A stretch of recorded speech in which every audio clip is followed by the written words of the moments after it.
Hey guys, this is Stylus. In this video I'm going to unbox and have a first look at the VOYO VBook V3 Ultrabook, powered by Windows 10 and Intel's Cherry Trail C8300, 4GB RAM and 64GB storage. So without any further delay, let's start.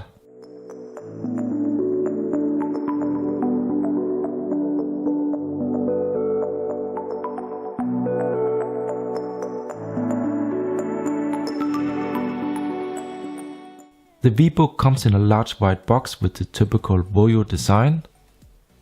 On the side we have VOYO's website, while on the back it has some text in Chinese and English. And notice also that it is CE approved, so it should not give you any problems with the customs. Let's open the box, and we see that this is the grey version. It also does exist in a funky orange if you're more into that. The display is on 13.3 inch, so it has the size of a normal laptop. Let me put it aside for now and let's check what we else have inside the box. First, some instructions and info about the stylus. Some info in Chinese from VOYO, not important. And a user guide which is not only in Chinese but also in English. So here we have the stylus. It looks to be a high quality pen made in some kind of metal. The tip is hard so it cannot break. And in the top there's a micro USB port and a button, so the pen needs some power. Let's try to turn it on, and we see a blue LED. This one will turn red when you need to charge it. Very nice, feels and looks like a high quality ball pen. And last we have the wall charger. We see it says 12 volt 3 amp. Now let's have a closer look at the VBook. The outer material is very soft to touch. And in the top there's a 2 megapixel back camera with autofocus. And in fact it has two cameras because it also features another front camera when you open the VBook. And here you see the thickness, which is about 90 mm. And it's also kind of heavy in the hand. On the right side we have a micro SD card slot, HDMI out, USB 3.0 port, power in and a small LED indicator. On the rear side it has some really solid hinges that helps the screen to rotate up to 360 degrees. On the other side we find a USB 2.0 port, headphone jack, SIM tray, volume rocker, power button and a lock key for the keyboard. Notice that the SIM tray will only work if you buy the 4G version. On the Wi-Fi version it will not have any function. In the bottom we have two stereo speakers, and these are in a pretty average quality with good volume. You can open it just like a normal laptop, and when you get it there will be a pre-installed screen protector attached. I recommend to leave that on. But you can also do like this, which still is pretty normal on many laptops. But now check this out. You can turn the display all around, so it is on the back of the keyboard, and you can now use it as a tablet. The keyboard is okay to use. I didn't experience any stock keys, but I must admit that it does look and feel a little bit cheap. It is just made of hard plastic and the keys have no backlight.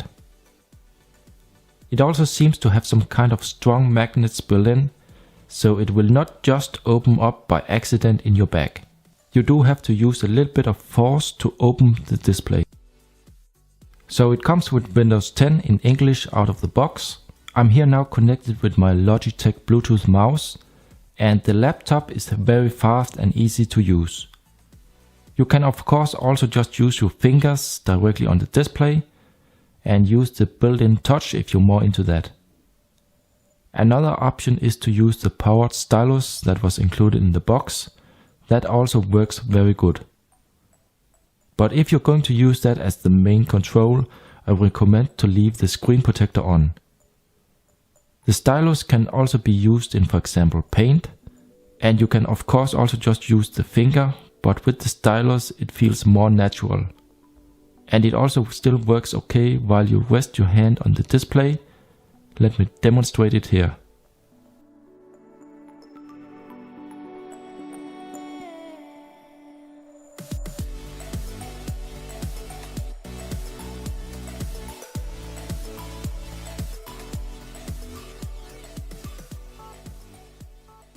One thing to mention is that the network speed only goes up to 72 megabits per second. Even though I didn't experience any problems, the Wi-Fi module doesn't seem to support 5 GHz Wi-Fi. Let me also now show you some 4K video playback from YouTube. Using the Microsoft Edge browser, it runs very smooth. The only thing you need to do in the start is to let it buffer because of the big size of the video file.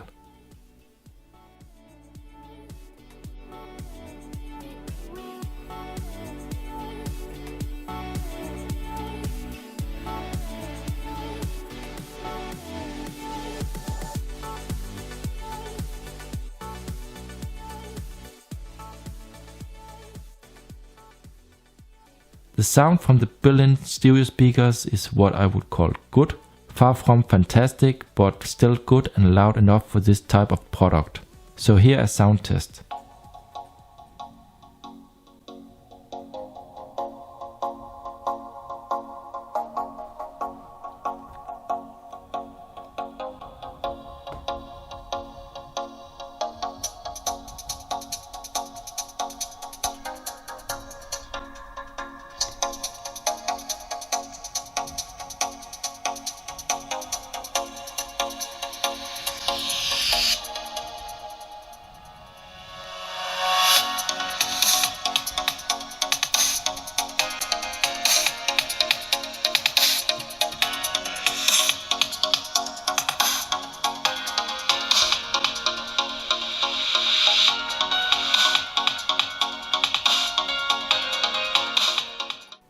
Next up, let me demonstrate some few games.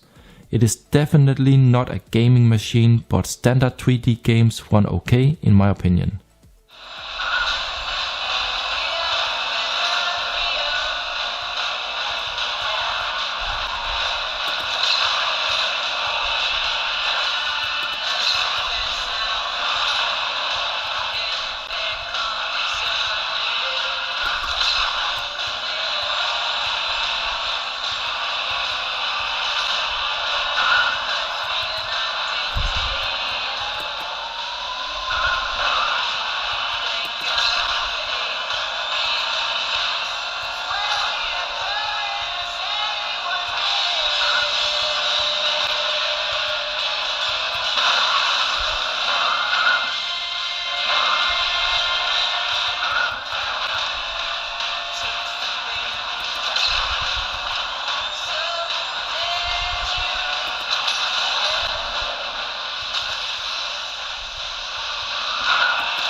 So the pros and cons of the VBook I will not list here in the video.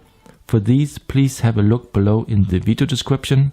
I will update these if something changes. So guys, that's it for the review. Remember also to check out my blog. You find the link in the video description. If you have any questions, please feel free to comment below. Give a thumbs up and subscribe to my channel for more. Thank you for watching and I'll see you in the next one.